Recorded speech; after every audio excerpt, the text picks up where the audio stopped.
Welcome back for another deep dive with us. Yeah. Today, we're going to be tackling a concept that I think is both familiar and surprisingly complex, and that is omnipotence. Right. What does it actually mean to have unlimited power? Hmm. We're going to be exploring this question using the Stanford Encyclopedia of Philosophy's entry on omnipotence. Okay. And let me tell you, uh, it gets into some really fascinating philosophical knots. Yeah. So have you ever heard that classic riddle, like if an omnipotent being could create a rock so heavy they couldn't lift it? Oh, yeah. That's just the tip of the iceberg of what we're going to be talking about today. That's the one everybody always goes to. Right. It's a good one, though. Yeah, it is. It's a good one. It's a good one. I think what's so fascinating about omnipotence is that on the surface, it seems like such a simple idea, like you can do anything. Right. But as soon as you start to think about it, even for a little bit, you run into all these logical paradoxes and philosophical challenges. Exactly. So let's start with just the basics. Like, how does the Stanford Encyclopedia even define omnipotence? So the entry starts with kind of the most straightforward definition, which is that omnipotence is the power to bring about any state of affairs. Okay.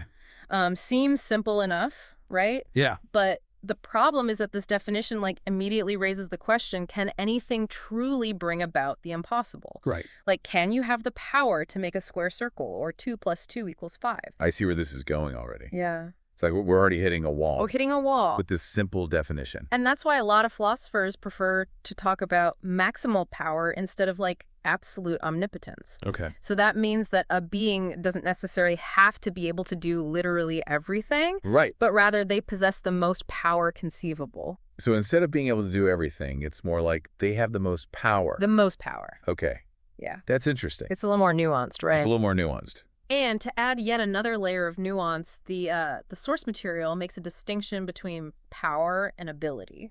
Okay. That makes interesting. So think of it this way. Yeah. You might be the world's greatest chess player, right? Okay. Right. You have the ability to win any game, but if you're locked in a room with no chessboard, Right. you have no power to actually play. Yeah. So ability is the potential Correct. to do something, while power is the actual capacity to exercise that ability. So even with an omnipotent being, Yes. context matters. Your context matters. It's not just about the raw power, but it's about the circumstances. That's right. Okay. So that leads us to another really interesting question. Okay. Can omnipotence be shared?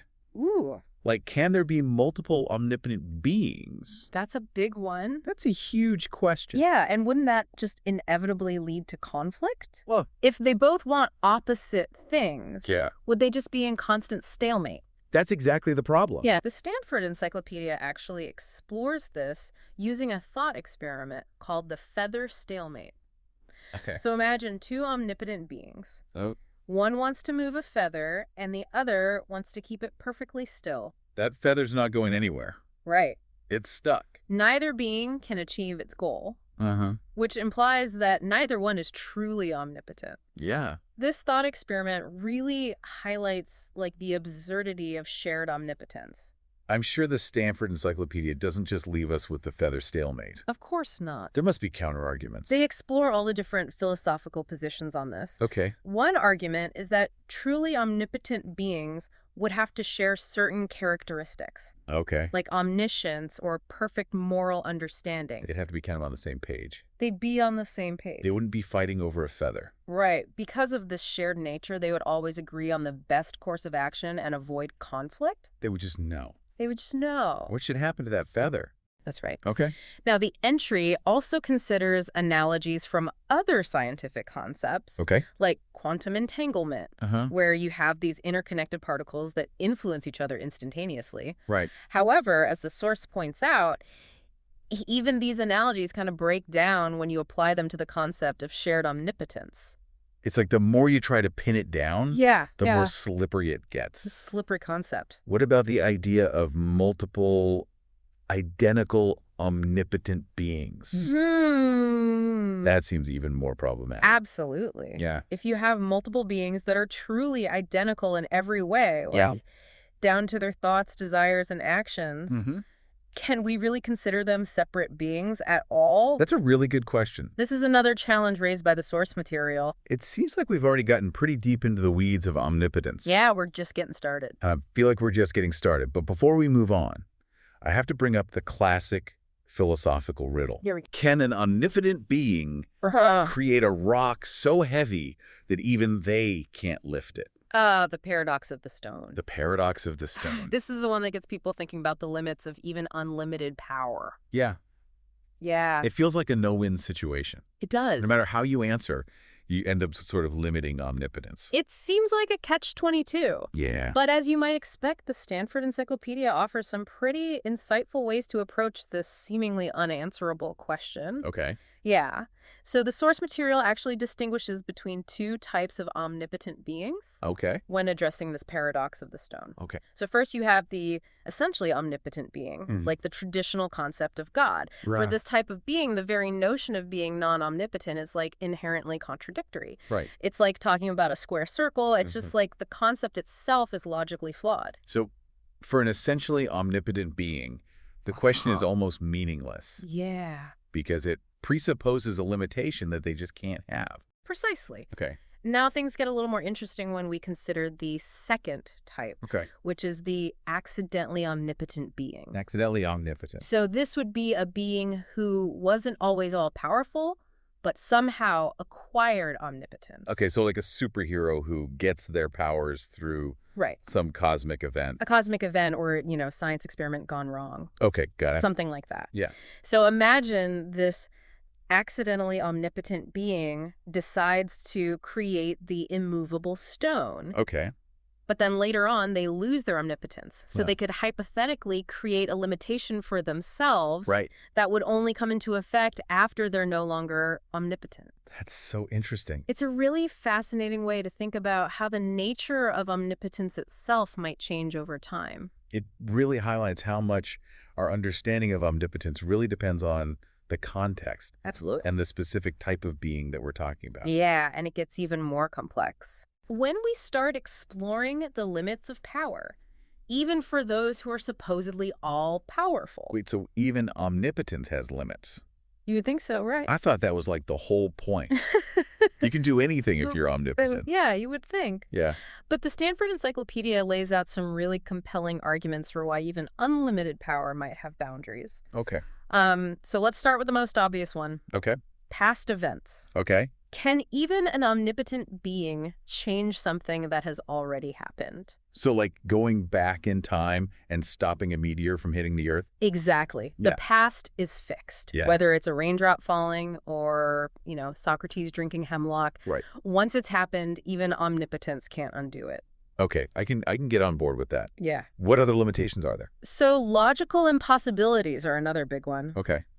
Some things are just inherently incoherent, Right. regardless of how much power you have. Like wishing for a married bachelor. Ex- Or a round square. Those are just word games. Yeah. Like they're contradictions in terms. Yeah. They don't actually mean anything. And the Stanford Encyclopedia gives this great example. Okay. The Amazon River flooding less than 4 times, but an odd number of times. Yeah. No amount of power can make that happen because it's logically contradictory. It's like trying to divide by 0. Exactly. The math just doesn't work. The math doesn't work. So even omnipotence has to play by the rules of logic. It seems so. Okay. And then there's the question of free will. Okay. If genuine free will exists, can even an omnipotent being truly force someone to make a specific choice? I mean, couldn't they just like manipulate the circumstances so perfectly Right. that the person would have to choose that way? They could certainly try, Yeah. but if free will is truly free, Right.